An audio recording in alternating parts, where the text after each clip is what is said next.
नमस्कार, कानून की बात में आपका स्वागत है। मैं हूं आशीष भार्गव और मुद्दा लखीमपुर खीरी केस का, जिस पर लगातार सुप्रीम कोर्ट की नजर है। सुप्रीम कोर्ट ने कई बार फटकार लगाई है यूपी सरकार को, यूपी पुलिस की एसआईटी को, और एक बार फिर बड़ा कदम अब सुप्रीम कोर्ट उठाने जा रहा है। इस मामले में जो स्टेटस रिपोर्ट दाखिल की गई, सुप्रीम कोर्ट ने साफ कर दिया कि उसे जो उम्मीद थी ये जांच उस तरफ नहीं जा रही है। ऐसा लग रहा है जैसे यूपी पुलिस की एसआईटी एक आरोपी को, एक विशेष आरोपी को बचाने की कोशिश कर रही है। जी हां, ये मुद्दा जो है इसलिए बड़ा है क्योंकि किसानों के विरोध प्रदर्शन के दौरान एक गाड़ी ने किसानों को कुचल दिया था, जिसमें 4 किसानों की मौत हो गई थी। फिर वहां पर एक हिंसा हुई बदले में और उसमें 4 लोग मारे गए थे। तो 2 एफआईआर दर्ज हुई थी। सुप्रीम कोर्ट में चिट्ठी 2 वकीलों ने लिखी थी chief justice of India justice N V Ramana को, और कहा था कि इस मामले में सुप्रीम कोर्ट की निगरानी में एक एसआईटी से जांच हो। उस पर सुनवाई चल रही थी। बार बार स्टेटस रिपोर्ट मांगी गई है। जस्टिस एनवी रमन्ना जो चीफ जस्टिस हैं, जस्टिस सूर्यकांत और जस्टिस हिमा कोहली की ये बेंच लगातार सुनवाई कर रही है। पहले दिन से यूपी पुलिस पर बड़े सवाल उठाए गए क्योंकि जो मुख्य आरोपी, जो केंद्रीय गृह राज्य मंत्री का बेटा आशीष मिश्रा है, उसको गिरफ्तार नहीं किया गया था। सुप्रीम कोर्ट ने सवाल उठाए कि क्या सभी आरोपियों के साथ ऐसा व्यवहार होता है। इसके बाद उसे गिरफ्तार किया गया। अगली सुनवाई में सुप्रीम कोर्ट ने फिर सवाल उठाए कि सिर्फ कुछ दिन की पुलिस रिमांड पर क्यों उसे रखा गया और रिमांड क्यों नहीं बढ़ाया गया। इसके बाद फिर उसे रिमांड पर लिया गया। तीसरी हियरिंग में सुप्रीम कोर्ट ने फिर बड़े सवाल उठाए कि इतने हजारों की भीड़ होने के बावजूद 23 आई विटनेस क्यों मिले हैं एसआईटी को, और इसके बाद अब एक और वक्त दिया था जांच को आगे बढ़ाने का, फोरेंसिक जांच कराने का, मोबाइल डाटा इकट्ठे करने का और तमाम जांच पूरी करने के लिए, और गवाह जो थे उनकी सुरक्षा के लिए और उनके बयान मजिस्ट्रेट के सामने कराने के लिए। आज जो सुनवाई शुरू हुई इसमें सुप्रीम कोर्ट ने एक बार फिर नाराजगी जाहिर की और कहा कि जांच उस तरफ नहीं जा रही है जैसी कि उम्मीद की गई थी। एक आरोपी, जो मुख्य आरोपी आशीष मिश्रा, सिर्फ उसका मोबाइल बरामद किया गया। जब इतने सारे आरोपी, 13 आरोपी गिरफ्तार हुए तो उनके मोबाइल कहां हैं, उनके मोबाइल क्यों नहीं मिले, मोबाइल टावर से उनका डाटा क्यों नहीं निकाला गया, इससे मदद मिलेगी।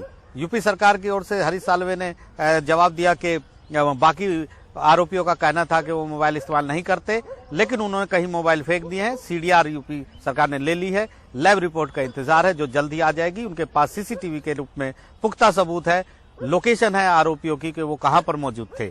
लेकिन इससे आगे मामला जब बढ़ा, जब सुप्रीम कोर्ट ने कहा कि एसआईटी स्टेटस रिपोर्ट देखने के बाद ये साफ है कि जो 2 एफआईआर दर्ज की गई, पहली किसानों की हत्या की और दूसरी जो हिंसा में जो बाकी लोग मरे थे, जिसमें बीजेपी कार्यकर्ता भी थे, उनकी मौत की, पुलिस जो है एसआईटी दोनों की जांच एक साथ इकट्ठे करके कर रही है। ओवरलैप जांच हो रही है और ऐसा लग रहा है कि जैसे एसआईटी जो है एक विशेष आरोपी को बचाने की कोशिश कर रही है, क्योंकि गवाह भी उसी के जो आरोपी है उसके पक्ष में गवाही दे रहे हैं।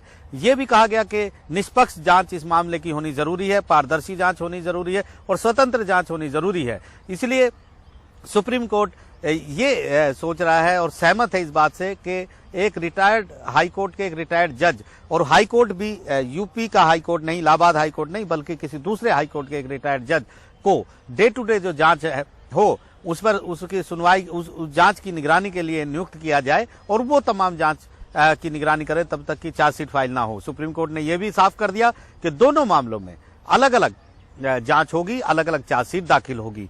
वो इसलिए क्योंकि जो दूसरा मामला है जिसमें किसानों की ओर से हिंसा की गई थी, जवाबी हमला किया गया था जब उनके साथ ये घटना हुई, उसमें जो मौत हुई, उनकी उस मामले को तेजी से उठाया जा रहा है। उसमें जो गवाह बुलाए जा रहे हैं वो गवाह जो हैं वो आरोपी के पक्ष में गवाही दे रहे हैं। हालांकि यूपी सरकार का कहना था कि किसी को रोका नहीं जा सकता, अगर कोई गवाही देना चाहता है तो वो आके गवाही दे सकता है, लेकिन जांच अलग अलग हो रही है। लेकिन सुप्रीम कोर्ट ने कहा नहीं, ये जांच अलग अलग नहीं हो रही है, जांच अलग अलग होगी, अलग अलग चार्जशीट दाखिल होगी। सुप्रीम कोर्ट इसकी मॉनिटरिंग के लिए किसी हाई कोर्ट के रिटायर्ड जज को नियुक्त करेगा, और जो यूपी सरकार का जुडिशियल कमीशन है, न्यायिक जो आयोग है, उस पर वो भरोसा नहीं जमा पा रहा है। तो बहुत सारी टिप्पणियां यहाँ पर सुप्रीम कोर्ट ने यूपी पुलिस पर, यूपी एसआईटी पर की है और साफ कर दिया है कि वो इस मामले में इस तरह जांच को आगे नहीं बढ़ने देगा जिससे किसी आरोपी को फायदा हो और आरोपी को लाभ मिले और ये केस जो है इसी तरीके से खत्म हो जाए, क्योंकि शुरुआत में ही सुप्रीम कोर्ट ने कहा था कि ये मामला कभी न खत्म होने वाली कहानी नहीं बनना चाहिए। तो यूपी सरकार ने अभी वक्त लिया, क्योंकि 2 नाम यहां पर सुझाए हैं सुप्रीम कोर्ट ने, जस्टिस रंजीत सिंह जो पंजाब और हरियाणा हाई कोर्ट के रिटायर्ड जज हैं, और जस्टिस राकेश कुमार वो भी इसी हाई कोर्ट के रिटायर्ड जज हैं। दोनों के नाम सुझाए हैं। सुप्रीम कोर्ट अब 12 नवंबर को शुक्रवार को इस मामले की सुनवाई करेगा।